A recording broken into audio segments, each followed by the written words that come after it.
Hello everybody, आप सभी का स्वागत है आपका अपना यूट्यूब चैनल गबरू टीचिंग पॉइंट पर। चलिए मैं आपको एक कविता सुनाता हूँ जो मोटिवेट अंदर से करेगा, झकझोर देगा आपको। वो है कि क्या हार में क्या जीत में किंचित नहीं भयभीत में, संघर्ष पथ पे जो मिले यह भी सही वह भी सही, वरदान मांगूंगा नहीं हार मानूंगा नहीं।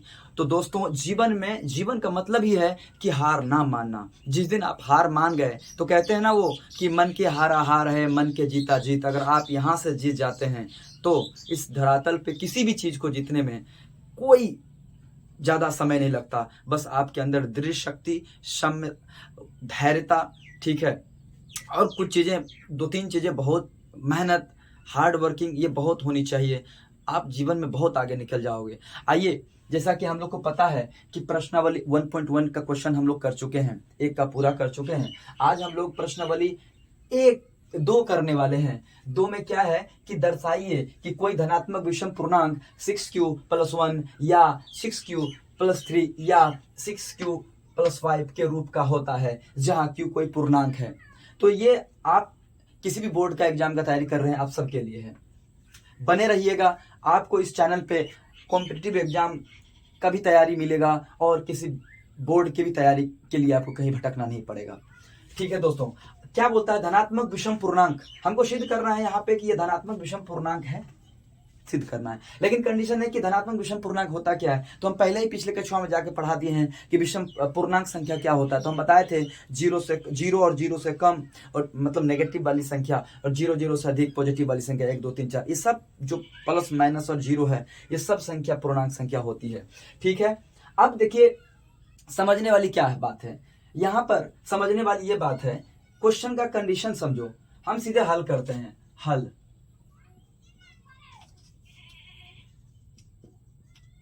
हल हल हल करना है।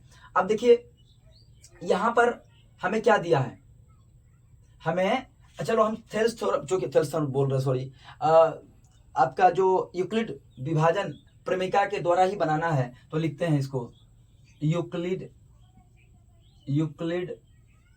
विभाजन एल्गोरिथम या प्रमेयिका से। क्या है यूक्लिड विभाजन प्रमेयिका? तो आपको पहले ही पता है यूक्लिड विभाजन प्रमेयिका क्या होता है। तो आपने पढ़ा है कि a=bq+r, और आपको ये भी पढ़ा गया है कि जो r है छोटा है b से, और r जो है बराबर और इक्वल टू भी होते हैं, बराबर और बड़ा भी होते हैं, किससे? r से। तो ये कंडीशन है। लेकिन आप यहाँ पे देखिए, ये कंडीशन है, यही तो है मूल रूप से यूक्लिड विभाजन प्रमेय का, जो हम पिछले कक्षाओं में चर्चा कर चुके हैं।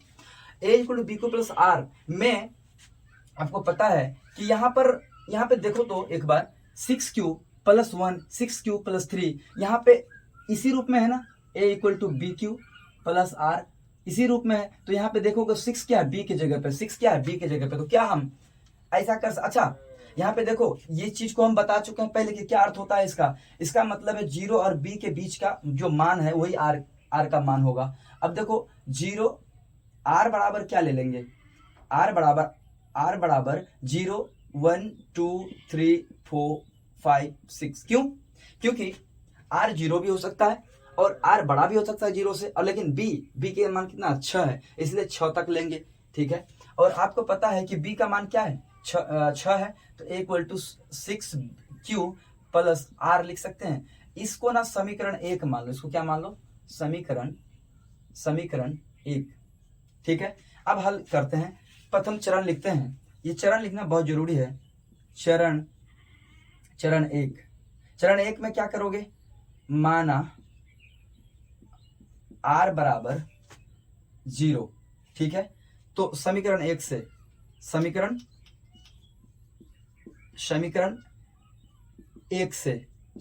1 में क्या है, a=6q+r। अब r तो हम 0 ले चुके हैं यहां पर, तो यहां 0 रख देंगे। तो ये देखो, ये बराबर हम क्या, a बराबर क्या निकलेगा 6q। अब 6 को क्या 2 से विभाज्य है? बिल्कुल हाँ, 2 से विभाज्य है, भाग लगेगा। सम संख्या विषम संख्या पता होगा। क्या होता है विषम सम पूर्णांक संख्या, धनात्मक विषम पूर्णांक संख्या, सम संख्या। सम संख्या वो संख्या जो 2 से पूरा पूरा भाग लग जाए, और विषम संख्या वो संख्या जो 2 से पूरा पूरा भाग नहीं लगे। अब इसको 2 से जब भाग दोगे तो 2 3 6 पूरा पूरा भाग लगेगा। यानी इसको हम लिख सकते हैं ना, जो क्या है, ये क्या है, जो एक धनात्मक सम पूर्णांक है, विषम नहीं है, सम पूर्णांक है, ठीक है। उसके बाद ठीक उसी तरह चरण 2 लेंगे। चरण 2 में क्या मानेंगे, माना r बराबर 1 मान के चलते हैं, r बराबर जो है 1 मान के चलेंगे। 6 तक निकालना पड़ेगा इसी तरह मान।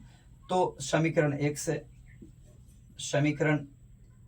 1 से क्या लिख पाएंगे हम इसको, समीकरण 1 को a equal to 6q plus r बराबर तो 1 है, तो ये 2 से नहीं कटेगा, ये 6q प्लस 1 जो है 2 से नहीं कटेगा। तो हम लिख सकते हैं ना इसको कि जो क्या है, जो एक धनात्मक विषम पूर्णांक है, 2 से पूरा पूरा नहीं कटेगा, विषम पूर्णांक है, ठीक है। उसके बाद आ जाइए आप समीकरण, अच्छा चरण कितने में, चरण 3 में चलो। चरण 3 में r बराबर क्या लेंगे, r बराबर वही माना r बराबर 2 ले लेते हैं। तो समीकरण 1 से, समीकरण 1 क्या है आपको पता है, ये समीकरण ये है, एक a equal to 6q plus r बराबर 2। तो ये तो 2 से कटेगा, बोलो कैसे, इसका आप अगर 6q, अच्छा आप इसका ना 2 कॉमन ले सकते हो, तो बचेगा क्या, 3q प्लस 1। तो अब देखो इसको 2 से भाग दोगे तो कटेगा ना, यानी ये क्या है, ये सम संख्या। तो लिख सकते हैं जो एक धनात्मक सम पूर्णांक है। ओके, ये धनात्मक सम पूर्णांक है। अब फिर चरण 3, ऐसे करके 6 तक चलेंगे हम। चरण 3 तो ले लिए ना, 4 नहीं, चरण 4 है, ठीक है। और r बराबर क्या मान रखेंगे, 3 रखो। तो समीकरण 1 से,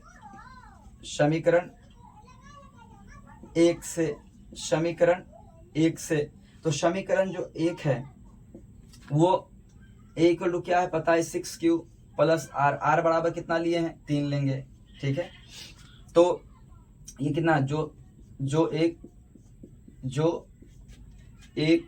एक धनात्मक विषम है, जो कि 2 से नहीं कटेगा, जो एक धनात्मक विषम पूर्णांक है। ओके, समझ में आ गई बात। अब सेम चरण 5 में लेंगे, r बराबर कितना ले लें, r बराबर 4 लेंगे, 3 ले चुके हैं ना। तो समीकरण 1 से क्या लिखोगे, समीकरण 1 से a equal to 6q plus r बराबर 4। ये भी 2 से लगेगा, कॉमन लेके देखो कट जाएगा। यानी जो क्या है, जो एक धनात्मक विषम पूर्णांक है, ये सम पूर्णांक है। देखो दोस्तों, ये याद रखने वाली क्या बातें हैं, यहाँ पर सेम स्टेप है। देखो बस मान ले रहे हैं, क्योंकि ये तो बोल ही दिया है ना, b बराबर मेरा ऑलरेडी दिया हुआ 6, तो 0 से 6 के बीच का ही मान निकालेंगे। आप इसको एक स्क्रीनशॉट ले लो जल्दीबाजी में। चलो उसके बाद ऐसे लिख दिए, मैं आशा करता हूँ ये आप लिख लिए हैं। चलिए हम मिटा देते हैं, जगह नहीं है ना, तो अभी और बढ़ेगा, ये स्टेप जाएगा। चलो यहाँ पे मिटा देते हैं, समीकरण सिर्फ रहने देते हैं, उसके बाद मिटा करके आगे लिखते हैं। यहाँ कितना मान लेके चले हैं, 4, ठीक है। अब क्या करेंगे, चरण 4 ले ली, चरण कितना चलेगा जी, वहां पे कितना ले लिए थे, यहां तक ले लिए हैं 4 तो ले लिए हैं, 5 चरण 4 में r बराबर जो है कौन सा लेंगे 5। तो समीकरण 1 से समीकरण 1 क्या है तो पता है 6q प्लस r बराबर 5 लेंगे। अब ये भी 200 नहीं कटेगा तो हम लिख देंगे जो क्या है धनात्मक तो है धनात्मक विषम पूर्णांक है। ठीक है, उसके बाद जो है नंदनी हल्ला नहीं करना, ठीक है। और इधर आ जा यहीं पे खड़ा रहो। ये समझ में आ गया दोस्तों। और ये पुत्री आ गई यहाँ पे, थोड़ा दिख भी नहीं रही हो। ये हो गया। उसके बाद फिर चरण 5 लेंगे। ठीक, r बराबर जो है यहाँ पे 6 लेके देखेंगे। ठीक है, 5 तो ले लिया ना। हाँ, तो चरण 5 में r बराबर 6। तो समीकरण 1 से तो समीकरण 1 क्या है a equal to 6q plus r बराबर 6 माने ये भी धनात्मक समपूर्णांक है। धनात्मक समपूर्णांक है। ओके, यहां तक हो गया। अब हम क्या देख रहे हैं, इससे पहले आप देखोगे समीकरण 1 और 2 में जो हम क्या निकाले, ऐसा निकाले हैं। एक तो निकाले 6q प्लस 1 निकाले, 6q प्लस 3 निकाले और 6q प्लस 5 निकाले। इधर ये वाला आप क्या देख रहे हो, विषम पूर्णांक है। हम तो सम को नहीं ऐसे निकाले, चूंकि 0 से 6 तक निकालना था तो ऐसे करके निकाले। तो अब क्या लिखोगे, अतः फाइनल डिसीजन दे देना है, निष्कर्ष लिख देना। अतः 6q प्लस 1 6q प्लस कितना जी 3 6 एवं 6q प्लस 5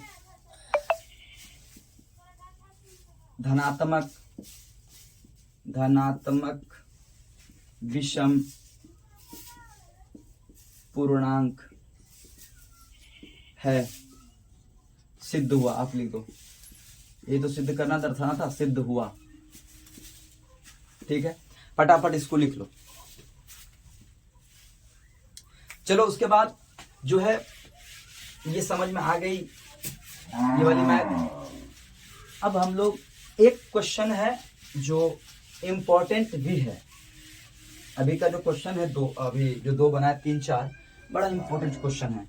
अब देख लो, ये सवाल है आपका 4 नंबर। बड़ा सवाल है इसलिए लिखते नहीं है, पढ़ लेना अपनी किताब में। किसी परेड में 616 सदस्य वाली एक सेना की टुकड़ी को 32 सदस्यों वाली एक आर्मी बैंड के पीछे मार्च करना, लेफ्ट राइट। ठीक है, दोनों समूह को समान संख्या वाले स्तंभ में मार्च करना है। समान।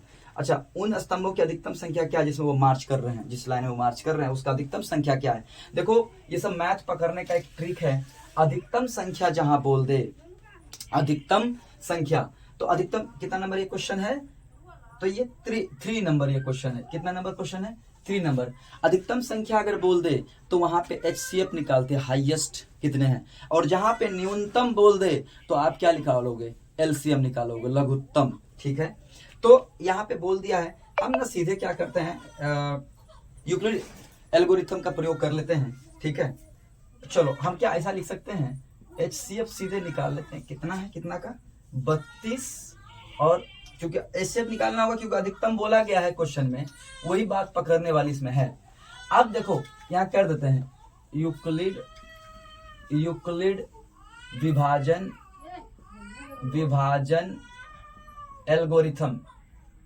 एल्गोरिथम या प्रमेयिका लिख दो। प्रमेयिका से क्या होता है, यूक्लिड विभाजन प्रमेयिका याद रखना है, A equal to BQ plus R। ठीक है, तो यहाँ पर तो पता है कि A क्या है, तो चलो यहाँ लिखते हैं। चरण यहाँ पे लिखना पड़ेगा 300। अच्छा, जो अंदर है ये A है, जो बड़ा होता है वो A है, पहले ही बता, जो छोटा है वो B है। ठीक है, तो इतना कितना से जाएगा, भाग लगा के देखो, 19 बार में पूरा लग जाएगी ये संख्या। तो 19 बार में 19 दूना 38 के 8, 19 दिया 57, 58 59 60, 608 होगी। तो 16 में से 8 गया इतना, ये 0 0 हो गया। तो ये पहला चरण हुआ। तो यही तो है यूक्लिड विभाजन प्रमेय, इस रूप में लिखना है तो ए मेरा कितना है, ये 616 है। तो लिखेंगे यहाँ पे चरण एक। चरण एक में क्या है, चरण एक में क्या है, ए 616 इक्वल टू 32 गुना, चूंकि ये क्या है, ये मेरा बी है और ये मेरा ए है, ये मेरा क्यू है, ये मेरा आर है। तो लिखेंगे क्या, यही रूप में है ना जी, देख लो, बी क्यू। तो इतना गुना 19 प्लस 8, ये तब तक करेंगे जब तक शेषफल 0 ना हो जाए। ठीक है, अब देखो, अब फिर इसको भाग दो। इसको क्या भाग दोगे, तो जो बड़ी संख्या वो अंदर घुसेगी। तो 8 चौके 32, 2 चरण में ये हो गया, बात बन गई। तो ये 0 0 हो गया, शेषफल 0 हो गई। अब यहाँ दूसरा चरण में क्या लिखेंगे, जो बड़ी संख्या वही ए है, तो लिखो चरण 2। चरण 2 में क्या है, 32 इक्वल टू 8 इंटू 4 प्लस 0। अब शेषफल जब 0 हो जाता है तो हमें परिणाम मिल जाता है, जो इधर वाली संख्या होती है, ये वाली, यही HCF होती है। ठीक है, तो हम लिख सकते हैं अतः बाद में लिख देंगे HCF बराबर, ये वाली संख्या जो होती है ना, जब ये जो होता है ना R अब इक्वल टू 0 हुआ तो B जो होता है HCF होता है। ठीक है, तो HCF बराबर 8 हो गया। तो लिखो क्या लिखा है, स्तंभों की अधिकतम संख्या। तो लिखो अतः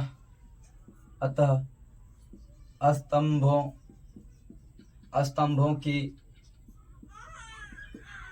अधिकतम संख्या बराबर 8 है। ये 2 प्रश्न हो गया। मेहनत कीजिए, इस बार मेरा टारगेट है कि जो यहां से पढ़ेगा, प्लेटफॉर्म बेस्ड है, पूरा मेहनत करेंगे, साथ में मिलकर मेहनत करेंगे, आप लगे रहना। 450 से नीचे नहीं लाओगे, अच्छे से मेहनत करोगे तो कहीं नहीं जाएगा इतना प्रश्न। हम प्रीवियस ईयर क्वेश्चन भी करवाएंगे, जितने 4-5 सालों का क्वेश्चन है, इसी बोर्ड पे हम लोग बने रहेंगे, करते रहेंगे। Okay, bye.